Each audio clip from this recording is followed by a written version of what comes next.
오늘 우리에게 주시는 하나님의 말씀은 신약성경 사도행전 9장 26절부터 31절까지 말씀입니다. 신약성경 203쪽 사도행전 9장 26절부터 31절까지 말씀입니다. 사울이 예루살렘에 가서 제자들을 사귀고자 하나 다 두려워하여 그가 제자됨을 믿지 아니하니 바나바가 데리고 사도들에게 가서 그가 길에서 어떻게 주를 보았는지와 주께서 그에게 말씀하신 일과 다메섹에서 그가 어떻게 예수의 이름으로 담대히 말하였는지를 전하니라. 사울이 제자들과 함께 있어 예루살렘에 출입하며 또 주 예수의 이름으로 담대히 말하고 헬라파 유대인들과 함께 말하며 변론하니 그 사람들이 죽이려고 힘쓰거늘 형제들이 알고 가이사라로 데리고 내려가서 다소로 보내니라. 그리하여 온 유대와 갈릴리와 사마리아 교회가 평안하여 든든히 서가고 주를 경외함과 성령의 위로로 진행하여 수가 더 많아지니라. 아멘.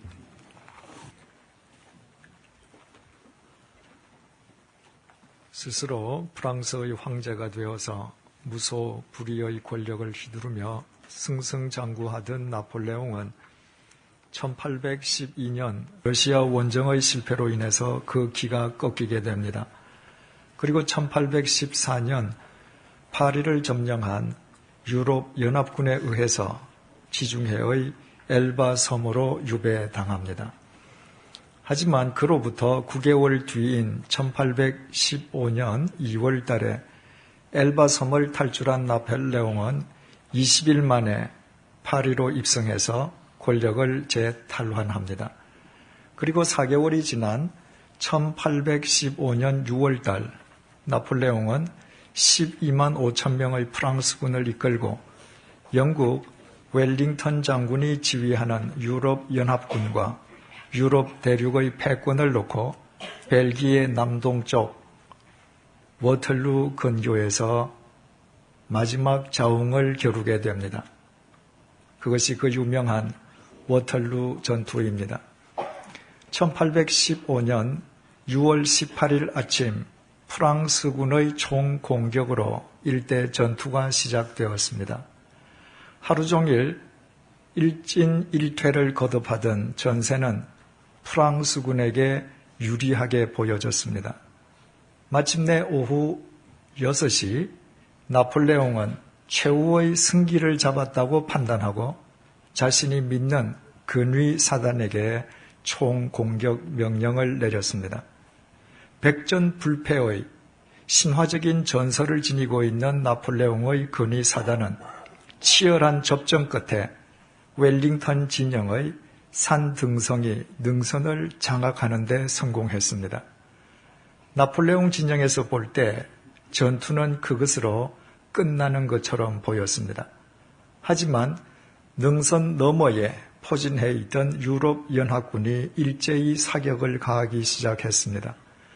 그리고 뒤늦게 전장에 합류한 프로이센 군의 협공으로 인해서 프랑스군은 괴멸당하고 맙니다. 나흘 뒤인 6월 22일 나폴레옹은 유럽 연합군에 의해서 대서양의 절해 고도 세인트 헬레나 섬으로 유배당했습니다. 그 섬에서 철통 같은 영국군의 경비 아래 울분을 씻던 나폴레옹은 6년 만인 1821년 5월 5일 불과 52세를 일기로 숨을 거두고 말았습니다. 수없이 많은 사람들의 생명을 담보로 오직 자기 야망만을 쫓던 한 인간은 그토록 허망하게 자신의 생을 마감했습니다. 우리는 여기에서 비극적인 나폴레옹의 최후 말로를 초래했던 워털루 전투를 다시 한번 생각해 보게 됩니다. 오후 6시 나폴레옹이 자신이 믿던 근위 사단에게 총진격 명령을 내렸던 것은 눈에 보이는 웰링턴 진영의 산등성이만 장악하면 자신이 최후의 승자가 되리라고 믿었기 때문입니다. 바꾸어 말씀드리면 그 능선 건너편에 유럽 연합군이 포진하고 있다는 것은 생각조차 못했기 때문입니다. 만약 오늘날과 같이 당시에도 비행기가 있어서 나폴레옹이 비행기를 타고 하늘 위에서 능선 너머의 포진한 유럽 연합군을 보았더라도 똑같은 명령을 내렸겠습니까? 결코 그러지 않았을 것입니다. 결국 나폴레옹은 가장 중요한 전투의 가장 결정적인 순간에 자기 눈에 보이는 것만 모두라고 속단한 것으로 스스로 처참하게 몰락하고 말았습니다. 그렇다면 치열한 전투가 벌어지고 있는 전장터에서 누가 훌륭한 지휘관이겠습니까? 단지 눈에 보이는 것만을 모두라고 판단해서는 백전백패할 수밖에 없습니다. 눈에 보이는 것을 1차적인 판단의 근거로 삼되 그것으로 그치지 않고 눈에 보이지 않는 것까지 보고 생각하며 대비할 줄 아는 지휘관이 자기 병사의 생명을 지킬 수 있고 최후의 승자가 될 수 있습니다. 이것은 비단 나폴레옹과 같은 전쟁터의 지휘관에게만 국한된 이야기인 것은 아닙니다. 우리 모두에게도 해당되는 이야기입니다. 그리스도인인 우리 모두는 예수 그리스도의 군병들이기 때문입니다. 우리가 살고 있는 이 세상은 온통 빛과 어둠의 전투, 선과 악의 전투, 의와 불의의 전투, 참과 거짓의 전투가 벌어지고 있는 전쟁터입니다. 특히 우리 자신이 진리를 쫓으려는 우리의 속사람과 육체의 소욕을 따라 살려는 우리 겉사람 간의 치열한 전쟁터입니다. 그 전투에서 패해서는 결코 그리스도인일 수 없고 그리스도의 군병으로 살아갈 수도 없습니다. 반드시 그 전투에서 이겨야 하고 그 전투에서 이기기 위해서는 내 눈에 보이는 것만 모두라고 속단하는 어리석음에서 하루속히 탈피하지 않으면 안 됩니다. 대체 우리의 이 작은 눈으로 무엇을 제대로 본다 말할 수 있겠습니까? 우리는 우주처럼 큰 것을 볼 수 없습니다. 그런가 하면 세균처럼 작은 것도 보지 못합니다. 태양처럼 밝은 것도 보지 못하고 칠흑 같은 어둠도 볼 수 없습니다. 너무 먼 것도 보지 못하고 너무 가까운 것도 보지 못합니다. 벽 너머를 보지 못하고 나의 등 뒤도 심지어는 내 속도 들여다볼 수 없습니다. 모든 것을 볼 수 있는 것 같지만 따지고 보면 정작 중요한 것은 우리는 아무것도 보지 못하고 살아갑니다. 그러면서도 우리의 눈에 보이는 것만을 모두라고 속단하면서 살아간다면 자신과의 싸움에서 이 세상과의 싸움에서 백전백패할 수밖에 없습니다. 믿음은 내 눈에 보이는 것이 모두가 아니요 내 눈에 보이는 것 넘어 보이지 않는 것까지 보는 것으로부터 시작됩니다. 그때에만 우리는 그리스도 안에서 자신과의 싸움에서 세상과의 싸움에서 비로소 승리할 수 있습니다. 바나바의 신은 보정으로 예루살렘에 있는 사도들을 비롯한 제자들과 동력하게 된 사울은 그 즉시 예루살렘을 누비고 다니면서 복음을 전했습니다. 하지만 다메섹에서처럼 예루살렘에서도 헬라파 유대인들이 사울을 집요하게 죽이려고 했습니다. 헬라파 유대인들은 국내파인 히브리파 유대인들과는 달리 외국에서 태어나 외국인들 틈에서 살아가면서 당시 지중해 세계 공용어이던 헬라어를 모국어로 삼고 있는 이른바 해외파라고 했습니다. 우리는 2000년 전 예루살렘 초대교회가 2000년 역사상 최초의 집사를 세울 때 7명 집사 전원을 헬라파 유대인으로 세웠던 사실을 이미 알고 있습니다. 또 주님께서 제자들에게 온 유대와 사마리아와 땅끝까지 이르러 당신의 증인이 될 것을 분명히 명령하셨음에도 국내파인 히브리파 사도들이 예루살렘만을 고수하고 있을 때 예루살렘을 넘어 복음을 전한 그리스도인들 역시 헬라파 유대인들이었다는 사실 또한 익히 알고 있습니다. 그러나 헬라파 유대인이라고 해서 다 같은 헬라파 유대인인 것은 결코 아니었습니다. 헬라파 유대인 빌립 집사처럼 유대인들이 짐승처럼 여기고 아예 상종조차 하지 않는 사마리아 사람을 찾아가서 복음을 전하는 헬라파 그리스도인이 있는가 하면 단지 자신들과 생각과 신념과 믿음이 다르다는 이유만으로 집요하게 사울을 죽이려고 했던 헬라파 유대교인들도 있었습니다. 그들은 명칭만 헬라파, 해외파이었을 뿐 실제로는 국내파인 히브리파에도 미치지 못하는 옹졸한 인간들이었습니다. 옹졸한 인간이 신념으로 무장하면 아무도 이길 수 없습니다. 그래서 예루살렘에 있는 믿음의 형제들은 사울을 데리고 가이사랴까지 가서 사울을 그의 고향인 다소로 보내어 주었습니다.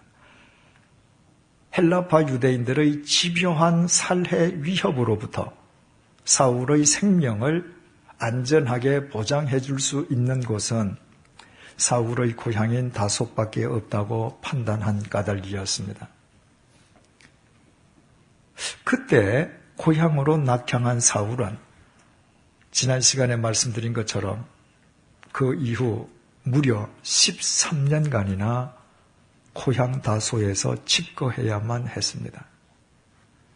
젊디 젊은 청년이 중년의 나이에 접어들기까지 마치 실패자인 것처럼 모든 사람이 자신을 잘 알고 있는 자기 고향에서 칩거해야 한다는 것은 크나큰 고통이요.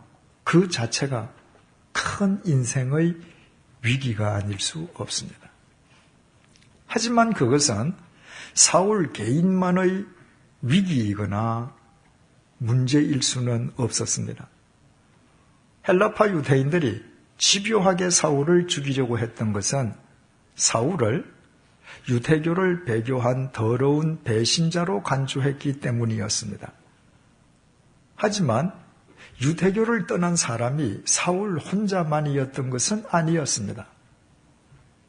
당시 교회를 이루고 있는 그리스도인들이라면 헬라파 유대인이든 히브리파 유대인이든 상관없이 그들은 모두 유대인들이었습니다. 유대인들은 그들의 관습상 태어나면서부터 유대교인입니다.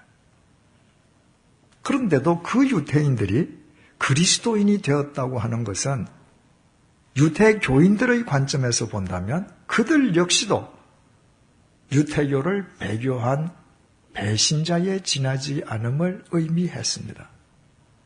따라서 유대교를 배신한 사울을 집요하게 죽이려고 했던 그 헬라파 유대인들이 역시 유대교를 배교한 그리스도인들을 얼마든지 위협할 수 있었습니다.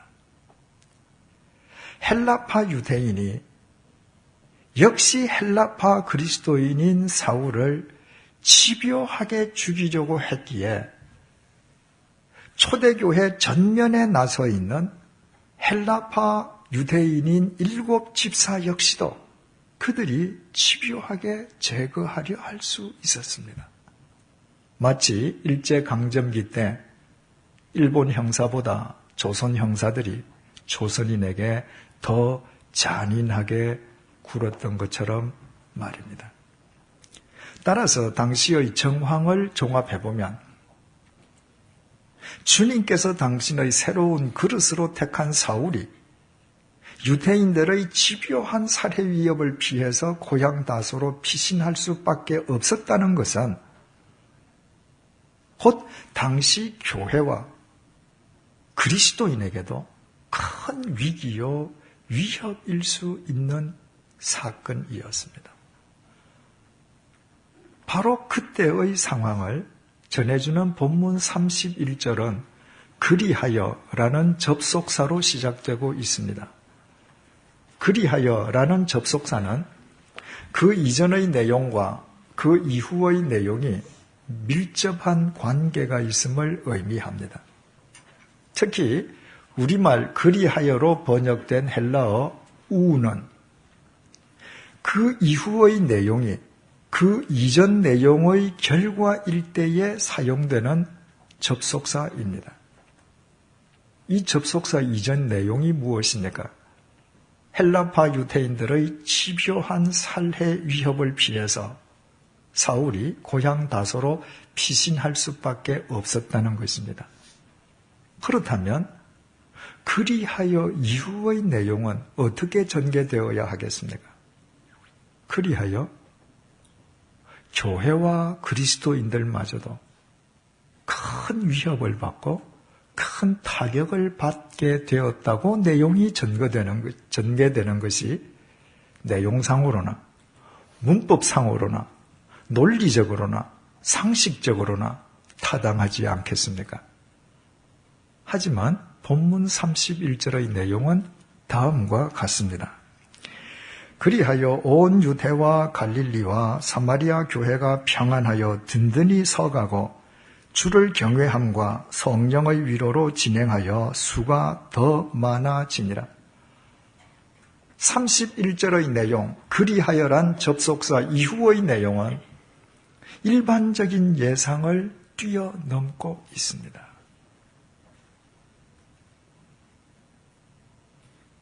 주님의 특별한 섭리하심 속에서 헬라파 유대인에 의해 예루살렘을 넘어 이스라엘 사방으로 퍼진 복음으로 인해서 결과적으로 온 유대와 사마리아와 갈릴리에 세워진 교회들은 날이 갈수록 평안을 누리고 더욱더 든든해지면서 교인들의 수가 늘어나기만 했습니다.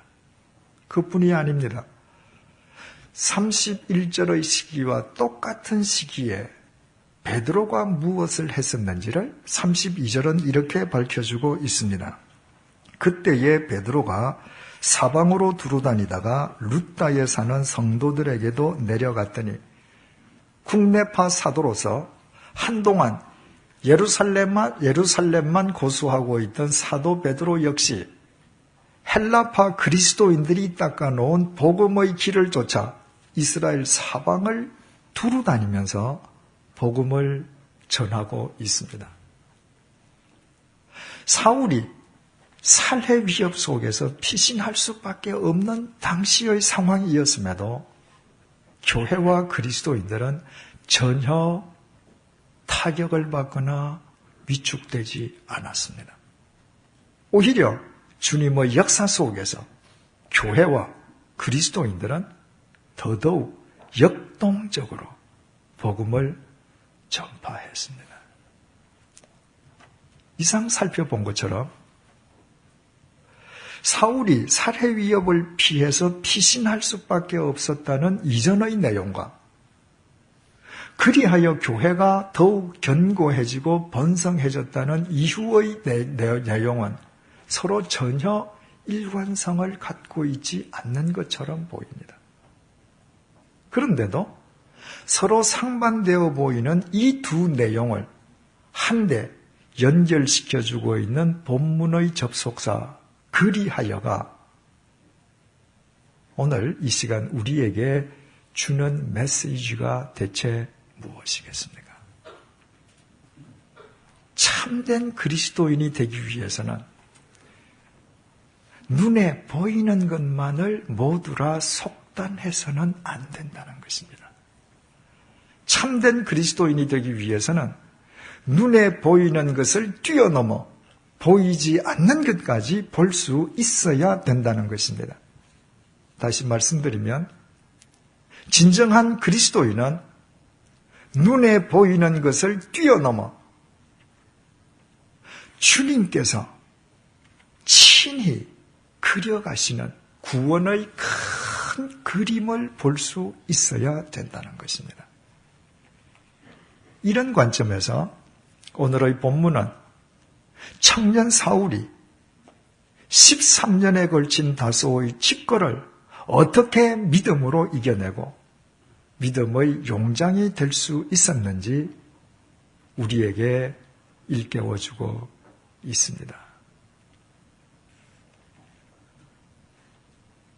사울이 만약에 다메섹에서나 예루살렘에서나 자신을 죽이려는 눈앞에 있는 헬라파 유대인들만 보았더라면 젊은 나이에 고향 다소에 13년이나 칩거할 수밖에 없는 기막힌 자신의 현실만을 쳐다보았더라면 사울은 스스로 자포자기하거나 절망 속에서 몰락해버리고 말았을 것입니다.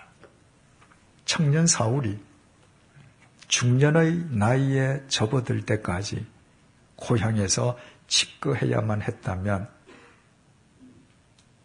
그 사울의 자기와의 싸움이 얼마나 치열했겠습니까? 날이면 날마다 불꽃 튀기는 싸움을 싸워야만 하지 않았겠습니까? 그러나 사울은 그 싸움에서 패배하지 않았습니다. 믿음으로 그 싸움을 이기고 믿음의 용장이 되었습니다. 사울은 눈에 보이는 것을 뛰어넘어 보이지 않는 주님의 구원의 큰 섭리의 그림까지도 보는 자였기 때문입니다. 자신은 비록 헬라파 유대인들의 살해 위협을 피해 다소에 칩거하고 있지만 그러나 그 당시의 상황 속에서도 주님의 몸된 교회와 그리스도인들은 조금도 위축되거나 타격받지 않았습니다. 오히려 주님의 역사 속에서 교회들은 더욱 견고해지고 더욱 번성해졌습니다. 그 큰 그림을 보고 있는 한 사울에게 자신이 당하는 다소의 칩거는 아무것도 아니었습니다. 자기 역시 그 큰 섭리의 판 속에 거하고 있기에 당장은 고난과 환난처럼 보인다 할지라도 그것은 결과적으로 자신을 믿음의 용장으로 세워주시려는 주님의 은총임을 주님의 그 섭리의 판 위에서 믿음의 눈으로 읽을 수 있었기 때문입니다. 그래서 사울은 이 이후에 로마서 8장 18절을 통해서 이렇게 고백하지 않았습니까? 생각한데 현재의 고난은 장차 우리에게 나타날 영광과 비교할 수 없도다. 이 이후에도 사울은 수없이 많은 고난을 겪었지만 그는 단 한 번도 고난 그 자체만을 바라보지 않았습니다. 사울은 눈에 보이는 고난을 뛰어넘어 보이지 않는 미구에 닥칠 영광까지 보았습니다. 주님께서 이루시는 큰 구원의 섭리의 그림을 보는 자였기에 가능한 일이었습니다. 또 사울은 로마서 8장 28절을 통해서 이렇게 고백했습니다. 우리가 알거니와 하나님을 사랑하는 자, 곧 그의 뜻대로 부르심을 받은 자들에게는 모든 것이 합력하여 선을 이루느니라. 사울에게는 자신의 중심이 주님을 향해 있는 한 어떤 문제도 문제가 되지 않았습니다. 문제처럼 보이는 것들이 낱마처럼 얽혀 있다 할지라도 주님의 그 큰 섭리의 판 위에서는 주님에 의해 선으로 귀결됨을 자신의 믿음의 눈으로 볼 수 있었고 매번 자신의 삶으로 확인할 수 있었기 때문입니다. 이렇듯 사울은 오직 구원의 큰 틀을 보고 있었기에 다소의 칩거를 믿음으로 극복할 수 있었을 뿐만 아니라 세상의 어둠을 물리치고 인류의 역사를 새롭게 하는 믿음의 용장이 될 수 있었습니다. 그런데 본래 사울은 다메섹 도상에서 시력을 상실했다가 사흘 후에 아나니아의 안수 기도에 의해서 눈에서 비늘이 벗겨지며 다시 보게 되지 않았습니까? 우리는 여기에서 본문과 관련해서 그 의미를 보다 더 깊이 터득하게 됩니다. 예전에 사울이 비늘을 뒤집어 쓰고 살았다고 하는 것은 눈에 보이는 것만을 모두라고 속단하는 어리석은 인간의 삶을 살았음을 의미합니다. 그리고 주님 안에서 눈에 비늘을 벗음으로 말미암아 그는 비로소 눈에 보이는 것을 뛰어넘어 보이지 않는 주님의 큰 구원의 그림까지도 볼 수 있는 사람이 되었습니다. 그런데 우리말 다시 보다로 번역된 헬라어 아나블레포의 뜻이 다시 보다는 의미와 함께 위로 보다는 의미가 있다고 말씀드리지 않았습니까? 따라서 사울이 비늘 벗은 눈으로 다시 보게 되었다는 것은 단순히 잃었던 예전의 시력을 회복했다는 차원을 뛰어넘어 위를 향해 주님께 자신의 시선을 고정시키는 사람이 되었음을 의미한다고 말씀드렸습니다. 우리는 수요 성경 공부를 통해서 노아가 어떻게 방주에서 믿음을 지키고 방주에서 나올 수 있었는지 배웠습니다. 노아는 흔히 많은 사람들이 오해하듯이 40일간 방주에 있었던 것이 아니었습니다. 노아는 무려 1년 17개월 동안 방주 속에서 살아야만 했습니다. 노아가 제한된 공간 속에서 1년 17일 동안을 믿음으로 이길 수 있었던 것 역시 방주의 천정에 뚫려 있는 유일한 방주의 창문을 통해서 위를 바라보고 하나님께 그의 시선을 고정시켰기 때문입니다. 그리스도인은 위를 향해 주님께 자신의 시선을 고정시키며 사는 사람입니다. 그래서 사울은 골로새서 3장 1절 2절을 통해 위를 지향하는 삶을 살 것을 우리에게 권면하고 있습니다. 그렇다면 그리스도인이 위를 지향한다는 것, 위를 보고 위에 계신 주님께 자신의 시선을 고정시킨다는 것은 구체적으로 무엇을 의미합니까? 아예 세상은 쳐다보지도 않고 세상에서 주어진 삶은 완전 도외시한 채 구름 위에서 신선 노름을 하라는 말입니까? 결코 그렇지 않습니다. 그리스도인이 위를 향해 주님을 바라본다는 것은 위에 계신 주님의 시선으로 다시 세상을 내려다보는 것을 의미합니다. 땅 위에서는 볼 수 없는 것을 비행기 위에서 내려다보면 볼 수 있는 것처럼 위를 향해 주님께 시선을 고정시키고 그 주님의 시선으로 세상을 바라보면 우리의 육안으로 볼 수 없던 것들이 비로소 보이기 시작합니다.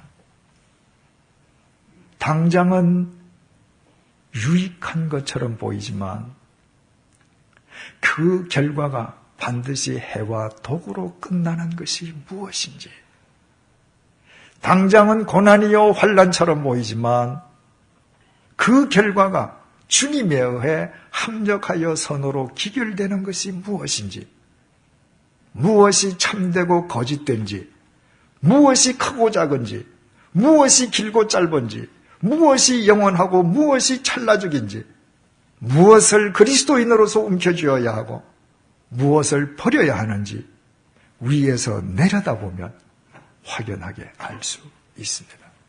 그래서 위를 쳐다보는 자만 위의 시선으로 자신과의 싸움에서, 세상과의 싸움에서 비로소 이기는 그리스도의 군병이 될 수 있습니다.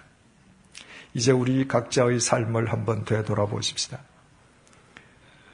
우리가 그리스도인임에도 불구하고, 주님께서 우리와 함께 계심에도 불구하고 왜 우리는 매일 자신과의 싸움에서, 세상과의 싸움에서 백전백패하고 있습니까?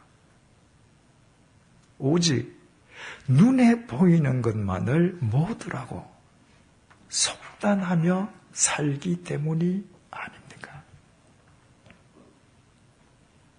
그래서 나의 계획이 무산되기만 하면, 그리하여 하나님을 원망하기만 하지 않았습니까? 내가 원치 않는 상황이 내 앞에서 전개되기만 하면 그리하여 절망하기만 하지 않았습니까? 나의 욕망이 나를 사로잡으면 그리하여 주님의 말씀을 간단히 외면해버리지 않았습니까? 나의 겉사람이 세상의 유혹을 쫓으려 하면 그리하여 내 속사람의 외침에 귀를 막지 않았습니까?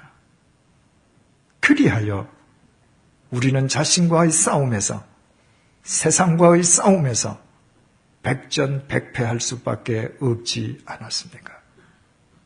그리하여 그리스도인이면서도 그리스도인답게 살지 못하는 아쉬움 속에서 매일매일 후회를 거듭하고 있지 않습니까?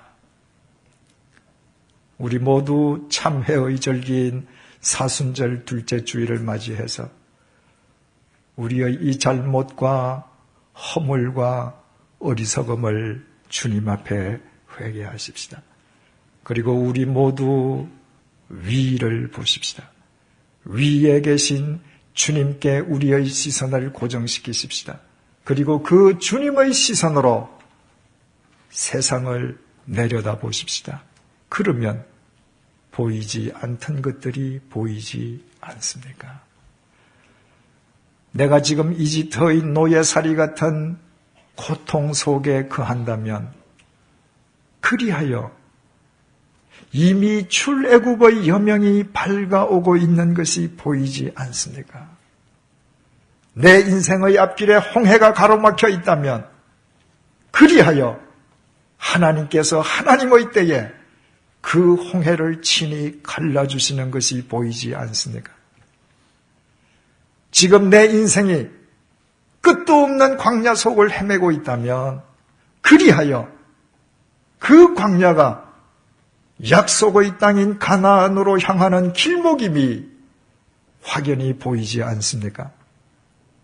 내가 지금 십자가의 죽음과 같은 고난의 터널 속에 갇혀 있다면 그리하여 그 터널의 끝이 부활의 영광임이 보이지 않습니까?